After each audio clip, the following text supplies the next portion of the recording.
Seguimos falando a respeito dessa decisão do governo de anular o leilão para importação de arroz, com o deputado federal do MDB do Rio Grande do Sul, Alceu Moreira, a quem agradeço a participação nesta manhã. Deputado, bom dia. Bom dia, Lígia. É uma alegria poder conversar contigo, todos os nossos amigos do Jornal da Manhã, nosso querido amigo Rafael Colombo. E nós estamos à disposição para tentar continuar com este imbróglio que, na verdade, é absolutamente desnecessário. O Rio Grande do Sul tem suficiência na produção de arroz e o restante do país para completar os estoques necessários para o nosso mercado. Não há como o Ministério da Agricultura e o Ministério do MDA dizer que não conheciam esses números, que ouviram narrativas de produtores. A própria Conab, o Instituto do Arroz, o IRGA, a Emater, todas elas têm esses números claros e, portanto, a compra sodada tem muito mais gente envolvida e não adianta vir para cá agora com cara de ingênuo, passar a ideia de que tem que pegar alguém para Cristo para tentar anular o processo. Este é uma grande maracutaia, foi, na verdade, montado em laboratório, pessoas internas da Conab sabiam disso e a investigação vai continuar. Nós avisamos desde o primeiro dia que essa importação era absolutamente desnecessária, que o desnível de preço que houve por um período de 10 dias foi porque as empresas que vendem arroz estavam impossibilitadas de tirar notas, por não ter condição de ter acesso aos dados pelas enchentes. Não podiam transportar arroz porque as estradas estavam interrompidas e todas as informações estavam no Ministério da Agricultura e era sabido por todos. Mesmo assim, alertado que foi, seguiu a sanha desesperada, rápida da importação de arroz.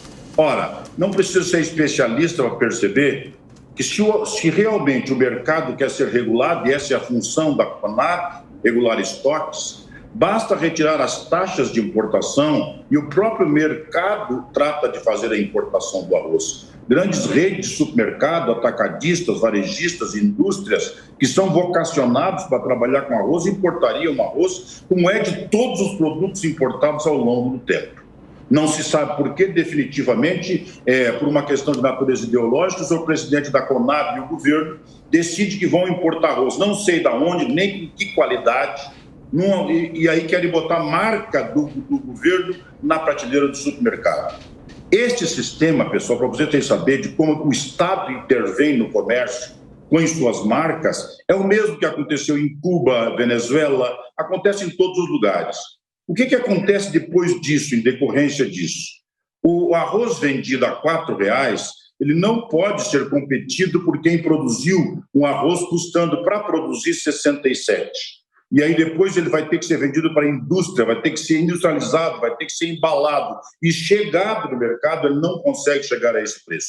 O que acontece? Neste ano, o governo pousa de bom moço, como se tivesse interferido, esfaqueando os produtores rurais do Rio Grande do Sul pelas costas, em plena catástrofe, para pousar de bom moço que vendeu para o alimento barato. No ano seguinte, não tendo condição de produzir o arroz, porque o preço não é competitivo, o custo de produção é maior que o preço de venda, os produtores não plantam arroz. E aí o governo vai ter que comprar 4 ou 5 milhões de toneladas. Isso é cíclico, acontece no mundo inteiro. Cada vez que o Estado interfere no livre comércio, ele acaba aviltando o processo e deixando essa cadeia produtiva absolutamente aniquilada e quebrada. É um gesto de profunda irresponsabilidade. Não bastasse só isso, que é um contrassenso para quem cuida de política agrícola, para o Ministério que deveria defender o produtor agrícola, bom, aí aparece o resultado do leilão. E aí tem uma sorveteria, e aí tem uma empresa que faz locação de máquinas, e uma empresa de queijo Minas, do Macapá, com R$80 mil de capital registrado, que faz uma operação gigantesca.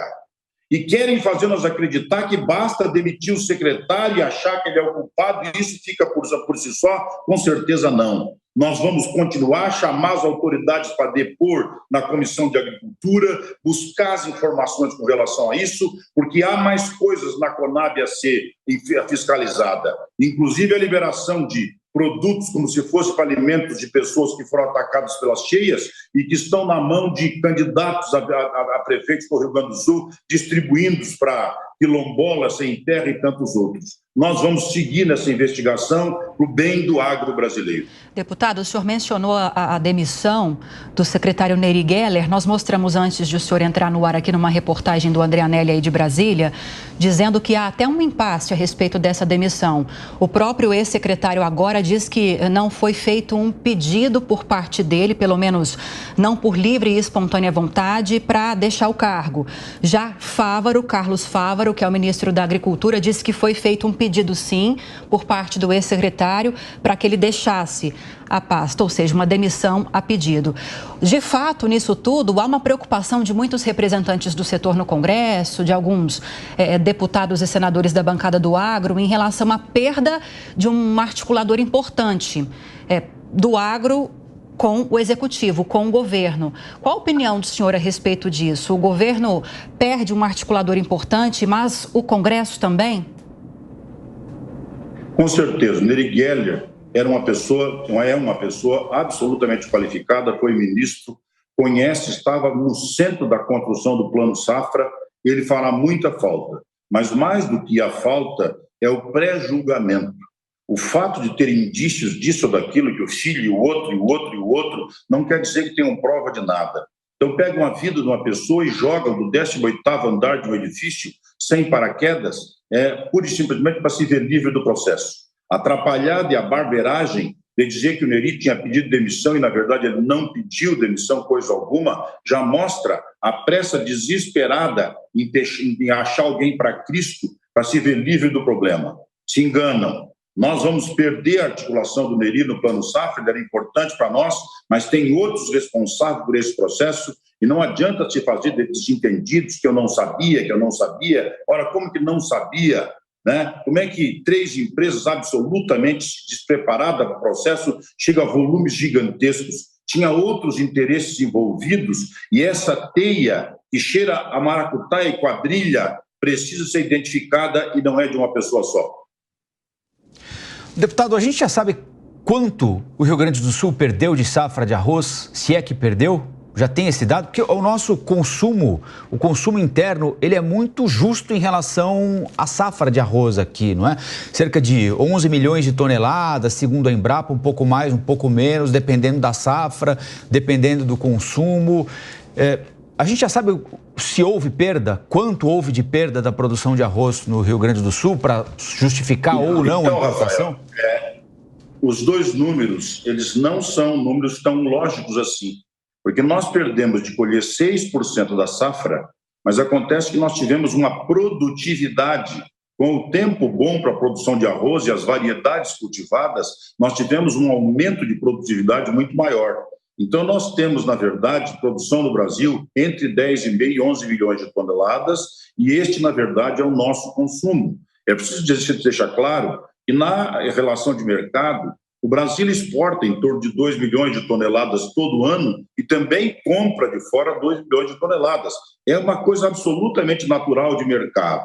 O que não é natural de mercado é que os ministérios, 2 ministérios, tendo absoluto conhecimento sobre o processo, de maneira apressada e assodada por uma decisão que não sei de onde saiu, quisessem importar e principalmente uma operação. A informação que tenho até agora é que a última vez que a Conab interferiu no mercado, comprando o produto e colocando nas prateleiras do supermercado, foi com carne de Chernobyl, tá? Não é natural que se faça intervenção. A regulação do estoque, como disse, ela se faz por tirar as amarras do mercado, tirar as taxas de importação para facilitar a importação e regular preço. Isso é normal que se faça.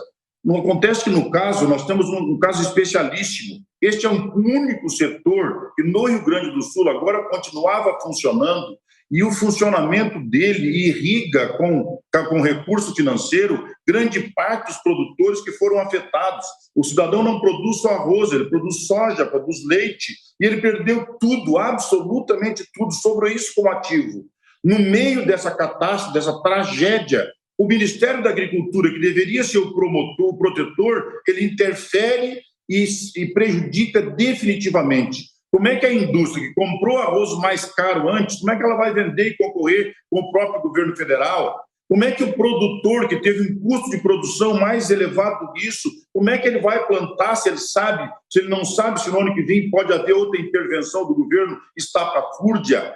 Aliás, as intervenções já aconteceram, inclusive, com a 1227 ontem, que também foi tirada do Congresso. Essas nulidades acontecem por verdadeiras barbeiragens. Sim, de uma hora para outra, alguém no governo saca que tem que avançar no bolso de alguém, tem que fazer um gesto para o governo ficar simpático à população e vender arroz barato, e pouco importa, no fim da fila, quem irá para a forca.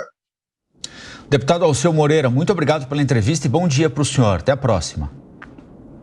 Eu que agradeço. Tomara que a próxima entrevista seja de assuntos tão importantes e possa promover para o agro o que ele merece. O agro do Brasil merece respeito, porque nós, na verdade, carregamos grande parte do PIB brasileiro nas costas e não merecemos esse tipo de consideração tão vil e tão impensada.